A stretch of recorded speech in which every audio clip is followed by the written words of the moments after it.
Hey guys, today we're just going to clean out our oven here.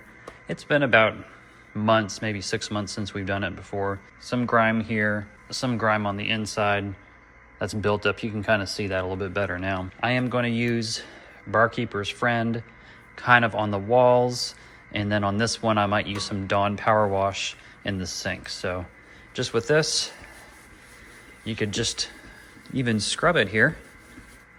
That's going to get a little bit off, but on this glass, I really don't have issues with stuff coming off. Just let some Windex, spray that on. In a past video, I have used just some baking powder. I made a paste with that with water. Let that sit and then scrub it off. That's if you have some real caked on messes, or you can use vinegar. But we just got some Windex here. Do a once at it here, but that is getting up some stuff, as you can see. I'm gonna go ahead and shake up our Barkeeper's Friend. Just gonna put a little bit on here. And I'm just kind of cleaning this little area around the glass. Now, one thing to keep in mind is take a wet paper towel and kind of rub that down before you clean with this Barkeeper's Friend. They say let this stand about a minute before you start wiping it off.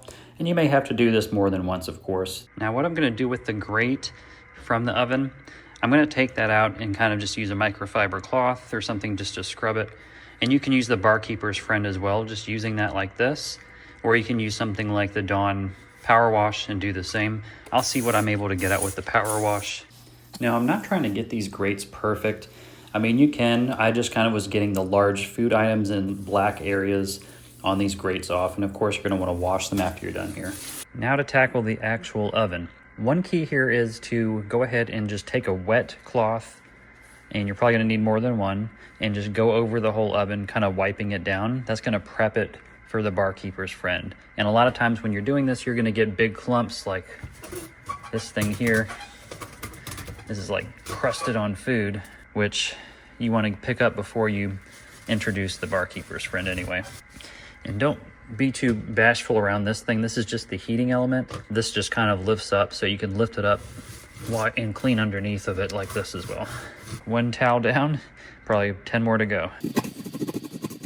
Now, you are probably going to get quite a bit off with just a wet paper towel, but this is actually prepping it for the Barkeeper's Friend because it has citric acid in it, and it's going to help it penetrate more when you do it this way. There might be some food on the actual heating element, like you may have some crusting on the element, and there's one up here as well, so don't be bashful about just with the damp cloth kind of wiping that food off. All right, so now what I'm going to do is take the Barkeeper's Friend here, and I'm just going to put that on a little paper towel, a little bit here, and I'm gonna rub that in, kind of doing just small parts at a time. I'm gonna tackle just this little area here, kind of in a circular motion, and let it sit a little bit. You don't wanna clean it all off, but just let it sit there. We'll get this little area out here as well. Scrub a little over here.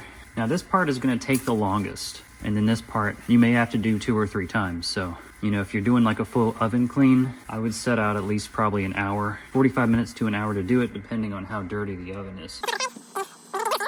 Now I've kind of sped this up here, but you're gonna watch me kind of clean. I'm doing the walls as well. And one thing you may have to do on some of these larger, dark, like crusted spots is I'm using a little bit more Barkeeper's Friend here on the sides. You can see I'm letting that sit in for at least 1 to 2 minutes to kind of let it work, and then I'm rubbing it off. And now you'll probably have to do this if the oven's really dirty, 2 to probably even 4 times if it's a lot dirtier than this.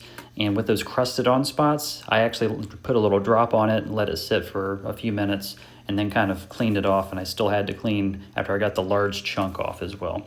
So I'm just kind of cleaning all over.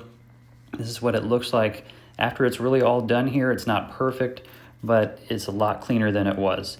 And I'm going to show you one tip in a little bit just to kind of show you if you missed any spots cleaning up the Barkeeper's Friend. So what you do is you turn the oven on. I just did 350 for like 5 minutes, 6 minutes, and then you look inside and you can kind of see where that Barkeeper's Friend wasn't fully cleaned up with water. So those 2 areas here, we're going to go ahead and let the oven get a little bit cooler, and then we'll come back and clean those 2 spots with just some water. So this is it. When it's done here, it does look a lot better. It's not perfect, but it is an improvement on what it was. You can use some baking soda paste if you have some really troublesome spots, or some vinegar as well. But I hope this video helped, guys, and go ahead and check out this next video down below.